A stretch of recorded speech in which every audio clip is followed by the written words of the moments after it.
Pour mieux s'immerger dans la réalité politique, sécuritaire, économique et sociale d'Israël, connectez-vous chaque matin sur Studio Kalita. Daniel Haïk vous y attend pour sa revue de la presse.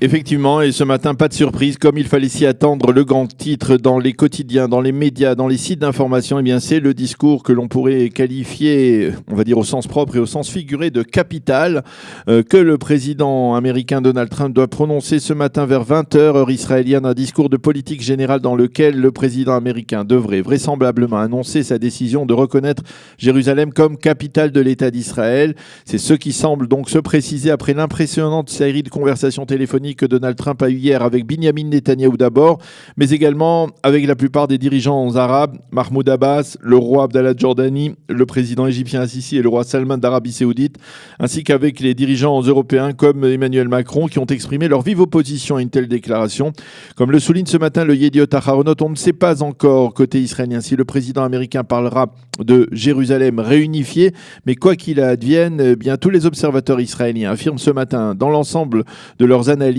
qu'il s'agit là d'un changement radical, historique, déterminant dans la politique étrangère des États-Unis qui jusqu'à présent estimait que le sort de Jérusalem serait déterminé uniquement dans le cadre de pourparlers de paix, de la vie générale. Dans ce discours, Donald Trump devrait également exprimer son intention de déplacer l'ambassade des États-Unis de Tel Aviv à Jérusalem, mais il ne devrait pas donner de date précise à ce transfert et l'on estime qu'il signera donc dans les prochains jours un document reportant la mise en application de cette fameuse loi votée en 1995 par le Congrès visant à transférer l'ambassade de Tel Aviv à Jérusalem. De même, côté américain, on a envisagé au cours des dernières heures d'accorder une sorte de dédommagement aux Palestiniens en affirmant par exemple en envisageant d'affirmer un statut particulier à Jérusalem-Est, soit en reconnaissant par exemple le principe de 2 États pour 2 peuples, ce que l'administration Trump n'a pas encore fait. Ce matin, les 2 principaux quotidiens israéliens, on pourrait dire les frères ennemis de la presse israélienne, le Yediot Aharonot et le Israel Hayom, publient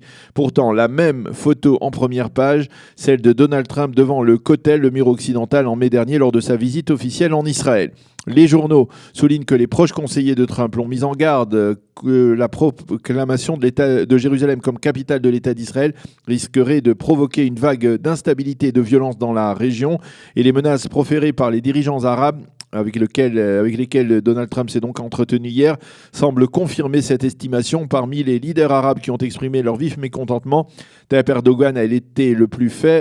ferme,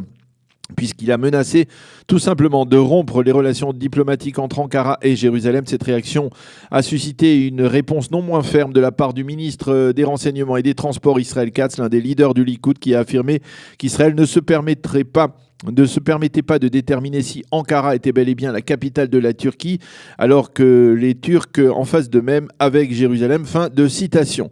Le ministre des Sciences israélien a indiqué que bien que les liens entre Israël et la Turquie étaient importants, nous n'accepterons pas de diplomatie de la menace. Le lien entre le peuple juif et Jérusalem est bien plus fort que celui entre le peuple turc et Ankara, a déclaré Ophir Akonis. L'ONU a également publié un communiqué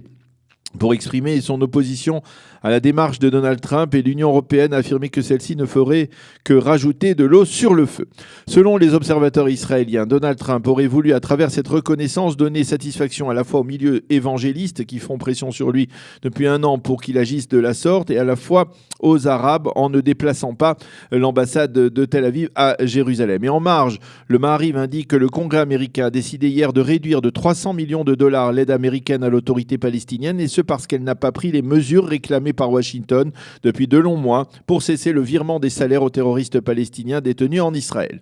Les journaux israéliens soulignent également ce matin que l'annonce prévue de Donald Trump a placé les forces de sécurité israéliennes en état d'alerte. Les Palestiniens ont décrété 2 journées de la colère et l'on craint des émeutes majeures, en particulier dans Jérusalem. Certains responsables palestiniens parlent même d'une nouvelle intifada. L'une des échéances majeures pour les forces de sécurité sera vendredi lors de la prière sur le mont du Temple à Jérusalem. Voici pour une sélection de ceux qu'écrivent ce matin les commentateurs israéliens dans la presse et les sites d'information. Dans le Yediot Aharonot, Alex Fishman parle du piège d'El-Aqsa et il souligne que les Palestiniens, le Hamas et l'autorité palestinienne réunis tentent d'orienter la crise vers l'aspect religieux. Pour eux, une ambassade américaine à Jérusalem n'est pas seulement une atteinte au mont du Temple, c'est une prise de contrôle, je cite, des croisés sur El-Aqsa. Yoav Promer, dans le même journal, le Yediot, affirme qu'au lieu de nous présenter son fameux deal pour un règlement du conflit israélo-palestinien, eh bien Donald Trump semble avoir renoncé à faire des efforts en ce sens et il a préféré des messages vides de toute signification, comme celui visant à annoncer que Jérusalem était la capitale d'Israël et la reconnaissance des États-Unis à ce sujet. Pour Chaim Schlein, dans le Israël Hayom, eh bien, il rappelle qu'à l'époque où les États-Unis ou l'Amérique était un continent encore inconnu, Jérusalem était déjà depuis longtemps la capitale du peuple juif et de la royauté d'Israël. Chaim Schlein estime que la décision de Donald Trump est déterminante et il se dit persuadé que d'autres pays suivront les États-Unis sur cette voie. Et enfin, Schlein estime, contrairement à d'autres, que cette décision va faire progresser le processus de paix parce qu'elle va permettre de comprendre une fois pour toutes que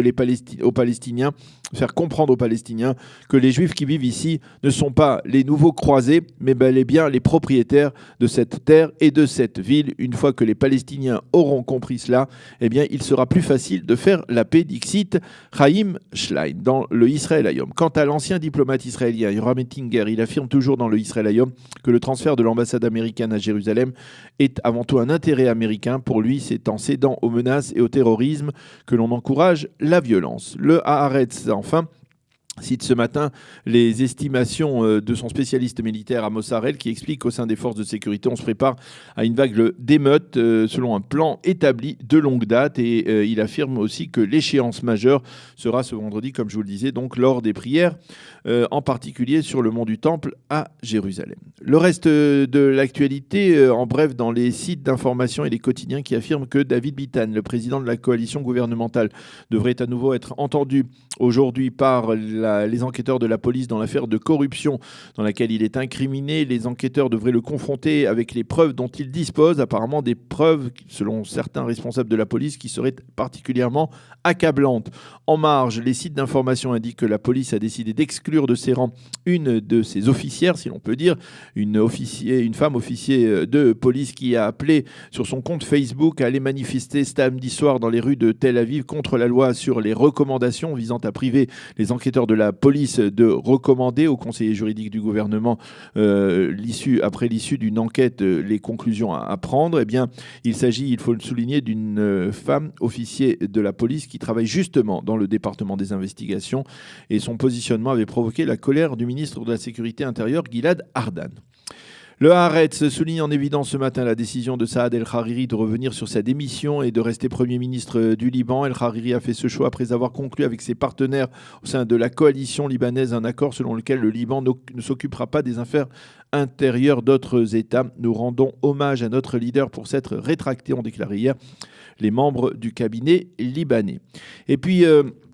le Yediot Aharonot, nous terminerons par ce titre, mentionne ce matin l'émouvante soirée d'hommage aux activistes de la Brecha. La Brecha, eh bien, c'est le système, la structure mise en place au lendemain de la Seconde Guerre mondiale pour permettre à des dizaines, voire même des centaines de milliers de rescapés de la Shoah d'être acheminés vers les côtes du littoral de la Méditerranée et d'embarquer à bord des fameux bateaux de la Marteret, de la Liabet. Donc, hier soir, on a rendu hommage à ces activistes. 15 activistes de la Brecha ont été honorés. L'un d'eux, comme le souligne le Yediot Aharonot, est autre que notre ami Noar Kliger, qui était effectivement l'un des grands activistes de cette Brecha et qui a lui-même acheminé des centaines, voire des milliers de réfugiés du nord de l'Europe vers le sud, vers Marseille, d'où il avait embarqué, on le sait, à bord de l'Exodus. Donc hommage hier à Noar Kliger et le Yediot Aharonot, bien entendu, mentionne en évidence donc cet hommage rendu à celui qui est le doyen de ces journalistes. Voilà, c'est la fin de cette revue de la presse et des médias.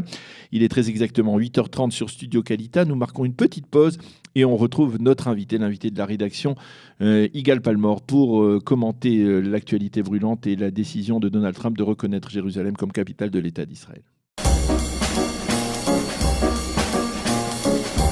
Pour mieux s'immerger dans la réalité politique, sécuritaire, économique et sociale d'Israël, connectez-vous chaque matin sur Studio Kalita. Daniel Haïk vous y attend pour sa revue de la presse.